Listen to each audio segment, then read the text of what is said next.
오늘의 문제 시작하겠습니다. 오늘 이제 우리가 저번 시간에 경직법 막 정리했었죠. 오늘 우리가 이제 볼 부분은 여러분들이 이 문제를 내면은 되게 많이 틀리더라고요. 그래서 이제 경찰 물리력 행사의 기준과 방법에 관한 규칙이 나와 있는 물리력의 정도 이런 것들 한번 이제 풀어볼 겁니다. 자, 먼저 이제 우리가 정리할 게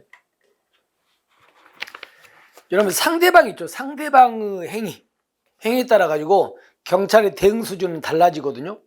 그러면 상대방의 행위가 뭐가 있냐면요. 자, 이런 게 있죠. 첫 번째,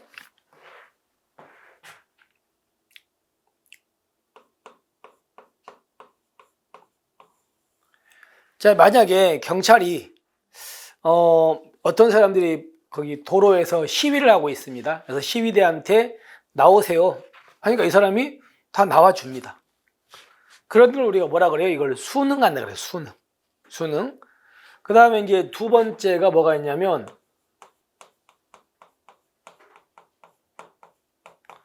소극적 저항이라는 게 있거든요. 순응 다음에.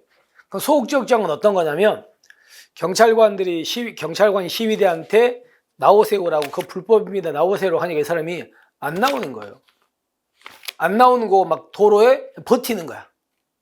버팁니다. 만약에 도로에 들어눕는다든가 그 자리에 그냥 꽉 앉아 있는다든가 뭐 이런 것들 움직여 그냥 가만히 있는 거 이런 걸 우리가 소극적 저항이라 그래요. 근데 이제 어떤 게 있냐 이런 게 있습니다. 경찰이 시위대한테 나오세요라고 했거든요. 근데 이 사람들이 바로 나와주는 건 순응이에요. 근데 만약에요 바로 안 나와요. 바로 안 나오고 약간의 시간 지체. 그럼 여러분들 약간 좀 시간을 끄는 건 약간입니다. 오래 아니고 약간 시간 끄는 건 순응입니까? 소극적 저항입니까? 이것도 순응입니다. 약간의 시간을 끄는 건 순응에 들어가요. 그러니까 여기 보시면 자, 대상자가 경찰관의 요구에 즉각 응하지 않고 약간의 시간만 지체하는 경우는 소극적 저항이 아니고 얘는 뭐라고요? 순응에 들어간다고요. 그러니까 이것 때문에 여기가 X가 됩니다.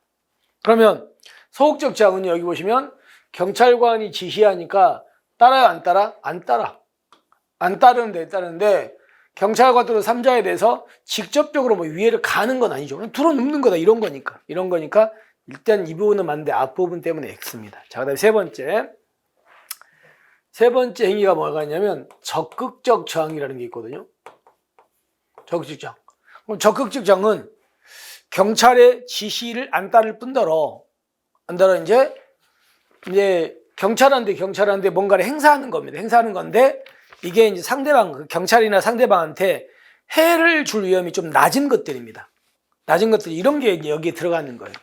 예를 들어서 경찰이 나오라고 했는데 안 나오니까 경찰이 이 사람들 끌어내려고 하는데 도망 다닌다거나 경찰을 그냥 손으로 이렇게 민다든가 뭐 이런 것들이 있죠.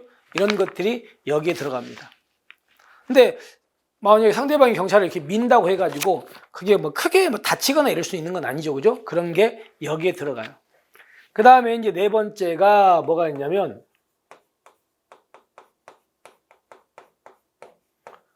폭력적 공격이라는 게 폭력적 공격. 이거는 뭐 경찰을 이렇게 타격한다든가 발로 찬다든가 뭐 이런 것들이 있겠죠. 여기에 들어갑니다. 그리고 마지막으로 이제 가장 강력한 게 무슨 공격이다? 치명적 공격입니다. 예를 들어서 뭐 흉기 같은 거 휘둔다든가 이런 것들이 여기에 들어갈 겁니다. 그러면 상대방이 이렇게 반응을 하면은 거기에 따라 가지고 우리 경찰의 대응도 달라질 거 아닙니까? 그러면 순응이라면 이거는 무슨 통제냐면 협조적 통제라고 그래요. 협조적 통제. 그 다음에 소극적 저항은요. 이거는 이제 접촉 통제입니다. 접촉 통제는 막 도로에 늘어 누워버린 사람들 그래서 들어서 끄집어내겠지. 이런 게 여기 들어가고요. 적극적 저항은요. 자, 이거는 저위험 물리력입니다.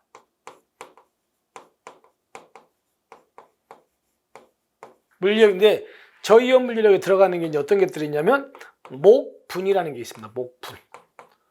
목을 제압한다든가 또는 분사기 사용도 여기에 들어가요. 그다음에 폭력적 공격일 때는 여기는 중위험 물리력을 사용할 수 있어요.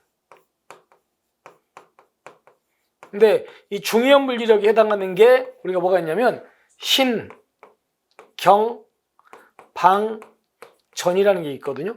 그러니까 손이나 발 같은 신체 부위를 이용해서 상대방을 가격하는 신체 부위 이용해서.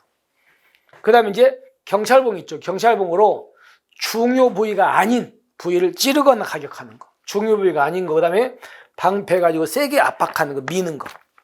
그 다음에 이제 전자충격기 쏠 수 있는 거. 이런 게 바로 여기에 들어가. 그리고 치명적 공격일 때는 이제 가장 높은 고위험 물리력 사용합니다. 그래서 이때 경찰은 뭐 무기 같은 거, 총 같은 것도 쏠 수 있어야 되겠죠? 이렇게 해가지고 연결해가지고 보시면 됩니다. 아시겠죠? 따라서 일단 답은 1번입니다. 자, 그러면 두 번째 볼게요. 적극적 정. 적정은 대상자가 자신에 대한 경찰관의 체포 연행 등 정당한 공무 집행을 방해를 합니다. 근데 경찰관 3조에 대해서 위의 소진이 뭐 한 거예요? 낮은 거예요. 낮은 거. 낮은 게 여기에 들어가. 그래서 체포 연행하려는 경찰관으로부터 물리적으로 이탈하거나 도망가는 거. 잡으려고 하니까 도망가 버리는 거. 그 다음에 체포 연행을 팔을 잡으려는 걸 뭐 뿌리치는 거. 경찰관을 밀고 막 이런 것들 있죠. 이런 것들이 여기에 적극적 저항에 이제 해당하는 겁니다. 그러니까 이거는 경찰이나 상대방한테 해를 줄 위험성이 높진 않은 것들입니다. 됐죠?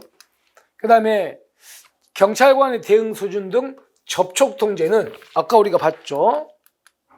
여기 접촉 통제는 뭐이라고요? 소극적 저항. 됐죠?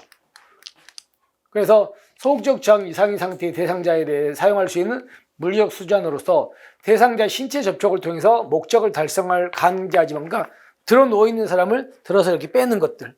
근데 신체적 부상을 야기할 가능성은 높아요, 낮아요? 엄청 낮죠. 엄청 낮은 겁니다. 이런 게 여기에 들어간다. 그리고 중의형 물리력은요. 중의형 물리력은 아까 또 한번 볼까요? 자, 중의형 물리력 여기죠. 여기는 폭력적 공격이죠. 이겁니다. 그래서 폭력적 공격 이상 상태의 대상자에게 사용할 수 있는 물리력 수준이고요. 자, 이거는 대상자한테 신체적 부상을 입힐 수는 있으나 생명 신체에 대한 중대한 위해 발생 가능성은 좀 낮은 거. 이런 것들이 여기에 들어간다. 이렇게 보시면 되겠습니다. 근데 이 종류로는 뭐가 있다고요? 종류로는 중의형 물리력이 아까 4가지 있다 그랬죠? 자, 뭐가 있다고요? 자, 신체 부위 이용한 가격, 그 다음에 경찰봉으로 중요 부위가 아닌 부분을 가격, 그 다음에 방패를 세게 밀거나 압박하는 거, 전자충격기 아시겠습니까? 이렇게 해가지고 여기까지 정리를 하시면 되겠습니다. 자, 따라서 문제는 답은 1번이다. 아시겠죠? 그래서 특히 조심할 게 경찰관의 요구에 즉각 응하지 않고 약간의 시간을 지체하는 건 뭐라고요? 이거는 소극적 저항이 아니다. 아시겠습니까? 이건 수능에 들어간다. 이렇게 해서 확인하시면 되겠습니다. 자, 이렇게 해서 우리가 오늘의 문제는 좀 마무리할게요. 그러니까 여러분들이 오늘 꼭 이 문제를 풀어보시고 그리고 여기에 내용들이 어떤 게 있는지 한번 뭐 복습하시면 더 좋을 것 같아요. 이렇게 해서 오늘 문제 마무리하고 우리는 다음 시간에 여러분에게 또 새로운 문제로 우리 또 찾아뵙겠습니다. 자, 수고하셨고 오늘 또 화이팅입니다. 화이팅!